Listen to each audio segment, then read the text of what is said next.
नमस्ते, जय मां। आज हम आपके लिए भक्ति संबंधित एक और नए एवं बहुत ही महत्वपूर्ण विषय पर चर्चित चलचित्र अर्थात वीडियो लेकर आए हैं। आशा है इस जानकारी द्वारा आप सब इस विषय को सटीक जान पाएंगे। आज के प्रकरण में हम जिस विषय पर चर्चा करने वाले हैं वह है गंगा सप्तमी 2024 तिथि और महत्व। पौराणिक कथाओं के अनुसार गंगा दशहरा के दिन देवी गंगा पृथ्वी पर अवतरित हुई थी। देवी गंगा का प्रवाह इतना तीव्र व शक्तिशाली था कि उसके कारण समूची पृथ्वी का संतुलन अनियंत्रित हो सकता था। अतः देवी गंगा के वेग को नियंत्रित करने हेतु भगवान शिव ने देवी गंगा को अपनी जटाओं में धारण कर लिया। कुछ समय पश्चात भगवान शिव ने देवी गंगा को जटाओं से मुक्त किया ताकि वह भागीरथ के पूर्वजों की श्रापित आत्माओं को शुद्ध करने का अपना उद्देश्य पूर्ण कर सके। भागीरथ के राज्य की ओर जाते समय देवी गंगा के शक्तिशाली प्रवाह एवं प्रचंड वेग से ऋषि जाहनु का आश्रम नष्ट हो गया। अतः ऋषि जाहनु क्रोधित हो गए तथा उन्होंने गंगा का समस्त जल पी लिया। इस घटना के पश्चात भागीरथ समेत सभी देवताओं ने ऋषि जाहनु के समक्ष क्षमा याचना कर उनसे देवी गंगा को मुक्त करने का आग्रह किया ताकि देवी गंगा जन कल्याण के अपने उद्देश्य की पूर्ति कर सके। सभी देवताओं एवं भागीरथ की प्रार्थना से प्रसन्न होकर जाहनु ऋषि ने गंगा को अपने कान से प्रवाहित कर मुक्त किया। पौराणिक कथाओं के अनुसार जाहनु ऋषि ने वैशाख शुक्ल पक्ष की सप्तमी तिथि को अपने कान से गंगा को मुक्त किया था। अतः इस कथा के कारण इस दिन को जाहनु सप्तमी के नाम से भी जाना जाता है। देवी गंगा को ऋषि जाहनु की पुत्री जाह्नवी के रूप में भी जाना जाता है। इस वर्ष गंगा सप्तमी की तिथि 14 मई 2024 को पड़ रही है। सप्तमी तिथि 14 मई 2024 को 2:50 से प्रारंभ होकर 15 मई 2024 को 4:19 पर समाप्त होगी। गंगा सप्तमी के विशेष मध्याह्न मुहूर्त का समय है सुबह 10:14 से दोपहर 12:52 तक। यह अवधि 2 घंटे 39 मिनट तक है। गंगा सप्तमी के अवसर पर्व पर मां गंगा में डुबकी लगाने से मनुष्य के सभी पाप धुल जाते हैं और मनुष्य को मोक्ष की प्राप्ति होती है। वैसे तो गंगा स्नान का अपना अलग ही महत्व है, लेकिन इस दिन स्नान करने से मनुष्य सभी दुखों से मुक्ति पा जाता है। इस पर्व के लिए गंगा मंदिरों सहित अन्य मंदिरों पर भी विशेष पूजा अर्चना की जाती है। कहा जाता है कि गंगा नदी में स्नान करने से 10 पापों का हरण होकर अंत में मुक्ति मिलती है। इस दिन दान पुण्य का विशेष महत्व है। शास्त्रों में उल्लेख है कि जीवनदायिनी गंगा में स्नान, पुण्यश्लीला नर्मदा के दर्शन और मोक्षदायिनी शिप्रा के स्मरण मात्र से मोक्ष मिल जाता है। गंगा सप्तमी के दिन गंगा पूजन एवं स्नान से रिद्धि सिद्धि, यश सम्मान की प्राप्ति होती है। सभी पापों का क्षय होता है। मान्यता है कि इस दिन गंगा पूजन से मांगलिक दोष से ग्रसित जातकों को विशेष लाभ प्राप्त होता है। विधि विधान से किया गया गंगा का पूजन अमोघ फल प्रदान करता है। गंगा महात्म्य। श्री गंगा जी श्री विष्णु भगवान के चरणों से प्रकट होकर तीनों लोकों को पवित्र करती हैं। प्राणी गंगा में स्नान करके जिस गति को पाता है उसे तपस्या, ब्रह्मचर्य, यज्ञ, त्याग के द्वारा भी नहीं पा सकता है। बड़े बड़े पापकर्मी भी अंतिम अवस्था में गंगा जी के सेवन से परम गति को प्राप्त होते हैं। इस संसार में दुख से व्याकुल प्राणी यदि उत्तम गति चाहता है तो उसके लिए गंगा से बढ़कर दूसरी कोई गति नहीं है। गंगा जी नरकगामी नराधमों को भी शीघ्र पाप से मुक्त कर देती है। जड़, धनहीन, अंध, बधिरादि को भी शीघ्र पाप से गंगा पवित्र कर देती है। गंगा जी विशेष रूप से कृष्ण पक्ष के षष्ठी से लेकर अमावस्या तक 10 दिन पृथ्वी में निवास करती है। शुक्ल पक्ष के प्रतिपदा से एकादशी तक 10 दिन पाताल में निवास करती है। फिर शुक्ल पक्ष की एकादशी से कृष्ण पक्ष की पंचमी तक 10 दिन स्वर्ग लोक में निवास करती है। इसलिए गंगा जी को त्रिपथगामिनी कहा जाता है। नारद पुराण के कुछ श्लोक देखिए। कृते तु सर्वतीर्थानि त्रेताया पुष्करण परम, द्वापरे तु कुरुक्षेत्र कलो गंगा विशिष्यते, कलो तु सर्वे तीर्थानि स्वं वीर्येण स्वभावतः, गंगाया प्रति मुंचन्ति स तु देवी न कुत्रचित।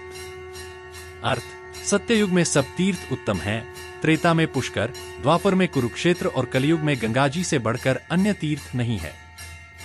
कलयुग में सभी तीर्थ स्वाभाविक अपने अपने शक्ति को गंगा जी में छोड़ते हैं, किंतु गंगा जी अपनी शक्ति कहीं नहीं छोड़ती है। गंगा जल के स्पर्श से बहने वाली हवा के लग जाने पर भी पापी मनुष्य अच्छी गति को पाता है। जो सर्वत्र व्यापक चिन्मय स्वरूप भगवान जनार्दन विष्णु हैं, वही द्रवित होकर गंगा जल रूप में बहते हैं। गंगा जल अन्यत्र ले जाने पर भी महत्वपूर्ण रहता है। गर्म या ठंडा होने पर भी गंगा जल सेवन करने पर आमरण किए पाप का नाश करती है। बासी जल और बासी दल त्यागने योग्य है, किंतु गंगाजल और तुलसी दल ये दोनों बासी होने पर भी त्याज्य नहीं है। जो मनुष्य तीर्थ यात्रा में असमर्थ है, वह केवल गंगाजल के महात्म्य सुनने से भी उत्तम गति तथा उत्तम फल पाता है। वह निसंदेह मोक्ष को प्राप्त करता है। जिसके घर में सभी कर्म गंगाजल से होते हैं, वह शरीर त्यागने पर मोक्ष का भागी होता है और शिव के समीप वास करता है। व्यक्ति भक्ति पूर्वक कन्यादान, गोदान, भूमिदान, अन्नदान, स्वर्णदान आदि करके जो फल पाता है, उससे 100 गुना अधिक पुण्य चुल्लू भर गंगा जल पीने से होता है। चुल्ल भर गंगा जल पीने से अश्वमेध यज्ञ का फल प्राप्त करता है। जो इच्छानुसार गंगा जल पीता है, उनकी मुक्ति हो जाती है। सरस्वती का जल 3 मास में, यमुना जी का जल 7 मास में, नर्मदा माता का जल 10 मास में तथा गंगा मां का जल 1 वर्ष में पचता है, अर्थात शरीर में उसी प्रकार विद्यमान रहता है। जो मनुष्य अविनाशी सनातन पद की प्राप्ति करना चाहता हो, तो भक्ति पूर्वक बार बार गंगा जी की ओर देखे और बार बार गंगा जल का स्पर्श करे। परमात्मा का दर्शन करने के समान ही इसका फल प्राप्त होता है। गंगा में मध्याह्न काल में स्नान करने से प्रातःकाल की अपेक्षा 10 गुना पुण्य अधिक होता है, सायंकाल में 100 गुना अधिक और शिव जी के समीप अनंत गुना अधिक फल होता है। सूर्य देव ने मां गंगा से कहा है कि हे गंगा देवी, मेरे किरणों से तपे हुए तुम्हारे जल से जो स्नान करते हैं, वे मेरा मंडल भेद कर मोक्ष को प्राप्त करते हैं। यदि घर में रहकर भी गंगा नाम लेकर स्नान करते हैं, वे भी वैकुंठ में जाते हैं। जो संपूर्ण संक्रांति में स्नान करते हैं, वे तेजस्वी विमानों पर चढ़कर वैकुंठ लोक को जाते हैं। वैशाख में अक्षय तृतीया को गंगा स्नान करने से साल भर गंगा स्नान करने का फल मिलता है। भगवान विष्णु के दाहिने चरण से गंगा प्रकट हुई और बाएं चरण से मानस पुत्री सरयू नदी प्रकट हुई है। इन तीर्थों में शिव और विष्णु का पूजन करने से मानव स्वयं विष्णु रूप हो जाता है। वहां का स्नान करने से निश्चय ही मनुष्य अपने 21 पीढ़ियों का उद्धार करता है। स्वर्ग में रहने वाले पितरों को गंगा जल से तर्पण करे तो वे मोक्ष को प्राप्त होते हैं। जो मनुष्य गंगा स्नान करके गंगा जल से शंकर जी को पूजा करते हैं, वे एक ही जन्म में मुक्त हो जाते हैं। गंगा के तट पर शंकर जी के लिंग की पूजा करे तो करोड़ों गुना अधिक फल प्राप्त होता है। श्री गंगा माता का ध्यान। श्री गंगा भगवती के 4 भुजाएं हैं, 3 नेत्र हैं। वे संपूर्ण अंगों से सुशोभित हैं। उनके एक हाथ में रत्नमय कलश, दूसरे में श्वेत कमल, तीसरे में वर और चतुर्थ हस्त में अभय मुद्रा है। उनके श्री अंगों पर श्वेत वस्त्र सुशोभित है, मोती और मणियों के हार उनके आभूषण हैं। उनका मुखारविंद परम सुंदर है।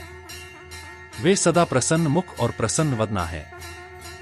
उनका हृदय कमल करुणारस से सदा भरा रहता है। उन्होंने वसुधा पर सुधाधारा बहा रखा है। तीनों लोग सदा उनके चरणों में नमस्कार करते हैं।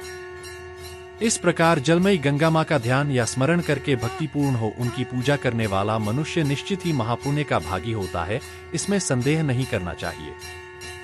यह शिव वचन है। जो मनुष्य इस प्रकार 15 दिन भी पूजा करता है, वह देवता तुल्य होते हैं। जो अक्षय तृतीया को गंगा के तट पर घृतमयी धेनु अर्थात गाय का दान करता है, वह पुरुष 10 सहस्रों सूर्य के समान तेजस्वी हो संपूर्ण भोग से संपन्न हंस के विमान पर चढ़कर अपने पूर्वजों के साथ वैकुंठ धाम में वास करता है। यदि इस जानकारी द्वारा आप संतुष्ट हैं या फिर इससे संबंधित अन्य जानकारी प्राप्त करना चाहते हैं, तो कमेंट करें और अपना सुझाव प्रकट करें। आपकी प्रतिक्रिया का निवारण किया जाएगा। ऐसी ही भक्ति संबंधित जानकारी के लिए हमारे चैनल कालिदास का प्रोत्साहन सब्सक्राइब करके और लाइक्स करके करते रहें। धन्यवाद।